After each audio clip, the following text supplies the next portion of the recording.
Rowdy ಮಂಜನ ದರ್ಪಕ್ಕೆ ಇಡೀ ಹಳಿಯಾಳ ಪೊಲೀಸರು ತರಗೆಲೆಯಂತೆ ಉದುರಿ ಹೋದರು.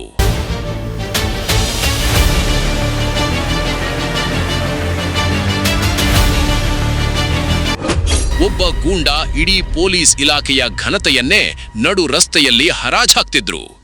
ಜೀಪ್ನಿಂದ ಕೆಳಗಿಳಿಯದ ಪಿಎಸ್ಐ ಬಸವರಾಜ್. ಪೊಲೀಸ್ ಅಂದ್ರೆ ಪವರ್ ಇರಬೇಕು, ಪ್ರೊಟೆಕ್ಷನ್ ಇರಬೇಕು. ಆದ್ರೆ ಹಳಿಯಾಳದ ಪೊಲೀಸರ ಹತ್ರ ಇದ್ದಿದ್ದು ರೌಡಿ ಮಂಜನ ಮುಂದೆ ಭಯ.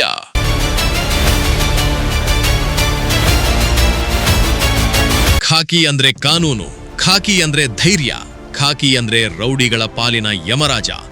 ಆದ್ರೆ ಅದೇ ಖಾಕಿ ಪಡೆ ರೌಡಿಯೊಬ್ಬನ ಮುಂದೆ ಮಂಡಿಯೂರಿ ನಿಂತ್ರೆ ಇಡೀ ಪೊಲೀಸ್ ಇಲಾಖೆಯೇ ನಾವಿವನಿಗೆ ಏನು ಮಾಡಬೇಕು ಅಂತ ತಲೆ ಮೇಲೆ ಕೈ ಹೊತ್ತು ಕುಳಿತರೆ ಏನಾಗಬಹುದು? ಉತ್ತರ ಕನ್ನಡ ಜಿಲ್ಲೆಯ ಹಳಿಯಾಳದಲ್ಲಿ ನಡೆದ ಈ ಭೀಕರ ಘಟನೆ ಇಡೀ ರಾಜ್ಯವನ್ನೇ ಬೆಚ್ಚು ಬೀಳಿಸಿದೆ. ಮಂಜ ಅನ್ನೋ ಒಬ್ಬನೇ ಒಬ್ಬ ರೌಡಿ ಇಡೀ ಪೊಲೀಸ್ ಪಡೆಯನ್ನೇ ಬೆರಳ ತುದಿಯಲ್ಲಿ ಆಡಿಸಿದ್ದಾನೆ. ಇಲಾಖೆಯ ಮಾನ ಹರಾಜಾಗುತ್ತಿದ್ದರೂ ಪೊಲೀಸರು ಮಾತ್ರ ಅಲ್ಲಿ ಮೂಕ ಪ್ರೇಕ್ಷಕರಾಗಿದ್ದರು. ಇದರ ಪರಿಣಾಮವೇನು ಗೊತ್ತಾ?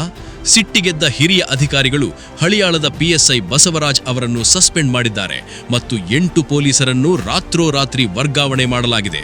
ಅಷ್ಟಕ್ಕೂ ಆ ರಾತ್ರಿ ಹಳಿಯಾಳದ ಮೌರ್ಯ ಬಾರ್ ಎದುರು ಏನಾಯಿತು? ಪೊಲೀಸರು ಯಾಕೆ ಅಷ್ಟೊಂದು ಅಸಹಾಯಕರಾದರು? ಈ ಕಂಪ್ಲೀಟ್ ರೌಡಿಸಂ ಸ್ಟೋರಿಯನ್ನು ಒಳಹೊಕ್ಕು ನೋಡೋಣ.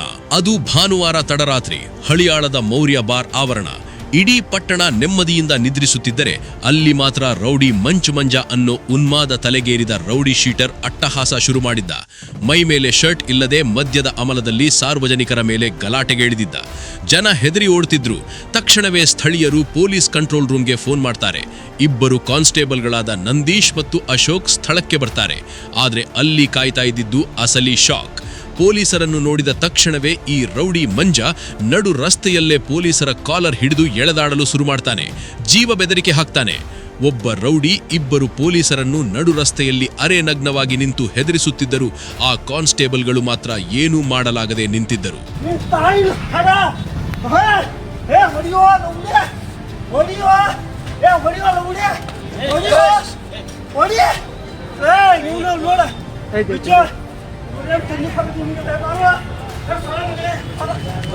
ಪರಿಸ್ಥಿತಿ ಕೈ ಮೀರುತ್ತಿದೆ ಅಂತ ತಿಳಿದ ಕಾನ್ಸ್ಟೇಬಲ್ಗಳು ತಕ್ಷಣ ಪಿಎಸ್ಐ ಬಸವರಾಜ್ ಅವರಿಗೆ ಮೆಸೇಜ್ ರವಾನಿಸ್ತಾರೆ. ಪಿಎಸ್ಐ ಜೀಪ್ ತಗೊಂಡು ಸ್ಥಳಕ್ಕೆ ಬರ್ತಾರೆ. ಇಲ್ಲಿಂದಲೇ ನೋಡಿ ಅಸಲಿ ಡ್ರಾಮಾ ಶುರುವಾಗೋದು. ಜೀಪ್ನಿಂದ ಕೆಳಗಿಳಿದು ರೌಡಿಗೆ ಬೇಡಿ ಹಾಕಬೇಕಿದ್ದ ಪಿಎಸ್ಐ ರೌಡಿಯ ಆರ್ಭಟ ನೋಡಿ ಜೀಪ್ನಿಂದ ಕೆಳಗಿಳಿಯುವ ಧೈರ್ಯವನ್ನೇ ಮಾಡಲ್ಲ. ಪೊಲೀಸರ ಪರಿಸ್ಥಿತಿ ಅಲ್ಲಿ ಹೇಗಿತ್ತೆಂದರೆ ಉರ್ದುವಿನಲ್ಲಿ ಒಂದು ಮಾತಿದೆಯಲ್ಲ, ಕ್ಯಾ ಕರ್ ಸಕ್ತೆ ಹೇ ಕ್ಯಾ? ಅಯ್ಯೋ ದೇವರೇ, ಈಗ ನಾವೇನು ಮಾಡುವುದು ಅನ್ನೋ ಥರ ಇಡೀ ಪೊಲೀಸ್ ಪಡೆ ಅಲ್ಲಿ ದಿಕ್ಕು ತೋಚದಂತೆ ನಿಂತಿತ್ತು.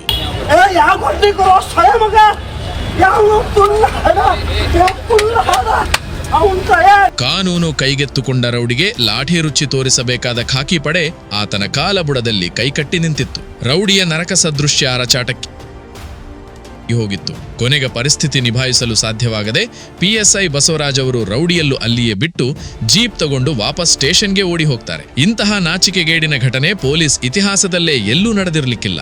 ಘಟನೆ ಮುಗಿಯಿತು ಅಂದುಕೊಂಡ ಪೊಲೀಸರು ಮರುದಿನ ಮತ್ತೊಂದು ತಪ್ಪು ಮಾಡ್ತಾರೆ. ಇಲಾಖೆಯ ಮಾನ ಉಳಿಸಿಕೊಳ್ಳಲು ಕೇವಲ ಬಾರ್ನಲ್ಲಿ ಸಣ್ಣ ಗಲಾಟೆಯಾಗಿದೆ ಅಂತ ಸಾಮಾನ್ಯ ಕೇಸ್ ದಾಖಲಿಸಿ ವಿಷಯ ಮುಚ್ಚಿಡಲು ಯತ್ನಿಸ್ತಾರೆ. ಪೊಲೀಸರ ಮೇಲಾದ ಹಲ್ಲೆಯ ಬಗ್ಗೆ ಎಫ್ಐಆರ್ನಲ್ಲಿ ಉಲ್ಲೇಖವೇ ಇರಲ್ಲ. ಆದರೆ ಸತ್ಯವನ್ನು ಎಷ್ಟು ದಿನ ಮುಚ್ಚಿಡಲು ಸಾಧ್ಯ? ರೌಡಿ ಮಂಜ ಪೊಲೀಸರನ್ನೇ ಬೆದರಿಸುತ್ತಿರುವ ದೃಶ್ಯಗಳು ಮಾಧ್ಯಮಗಳಲ್ಲಿ ಮತ್ತು ಸಾಮಾಜಿಕ ಜಾಲತಾಣಗಳಲ್ಲಿ ಕಿಚ್ಚಿನಂತೆ ಹರಡುತ್ತವೆ. ಇಡೀ ಸಾರ್ವಜನಿಕ ವಲಯದಲ್ಲಿ ಆಕ್ರೋಶದ ಜ್ವಾಲೆ ಎದ್ದೇಳುತ್ತದೆ. ವಿಷಯ ಉತ್ತರ ಕನ್ನಡ ಜಿಲ್ಲಾ ಪೊಲೀಸ್ ವರಿಷ್ಠಾಧಿಕಾರಿ ಎಸ್ಪಿ ದೀಪನ್ ಎಂಎನ್ ಅವರ ಗಮನಕ್ಕೆ ಹೋಗ್ತದೆ. ಅಷ್ಟೇ, ಕರ್ತವ್ಯ ಲೋಪ ಎಸಗಿದ ಹಳಿಯಾಳದ ಪಿಎಸ್ಐ ಬಸವರಾಜ್ ಅವರನ್ನು ತಕ್ಷಣವೇ ಅಮಾನತುಗೊಳಿಸಿ ಎಸ್ಪಿ ಆದೇಶ ಹೊರಡಿಸ್ತಾರೆ. ಅಷ್ಟೇ ಅಲ್ಲ, ರೌಡಿಯ ಮುಂದೆ ಅಸಹಾಯಕರಾಗಿ ನಿಂತಿದ್ದ ಮತ್ತು 8 ಜನ ಪೊಲೀಸ್ ಸಿಬ್ಬಂದಿಯನ್ನು ರಾತ್ರೋರಾತ್ರಿ ಬೇರೆ ಕಡೆಗೆ ವರ್ಗಾವಣೆ ಮಾಡಿ ಇಲಾಖಾ ತನಿಖೆಗೆ ಆದೇಶ ನೀಡಿದ್ದಾರೆ. ರೌಡಿಯೊಬ್ಬನ ಅಟ್ಟಹಾಸಕ್ಕೆ ಇಡೀ ಪೊಲೀಸ್ ಠಾಣೆಯೇ ಖಾಲಿಯಾಗಿದೆ. ವೀಕ್ಷಕರೇ, ಈ ಘಟನೆ ನಮಗೆ ಹಲವು ಗಂಭೀರ ಪ್ರಶ್ನೆಗಳನ್ನು ತಂದೊಡ್ಡುತ್ತದೆ.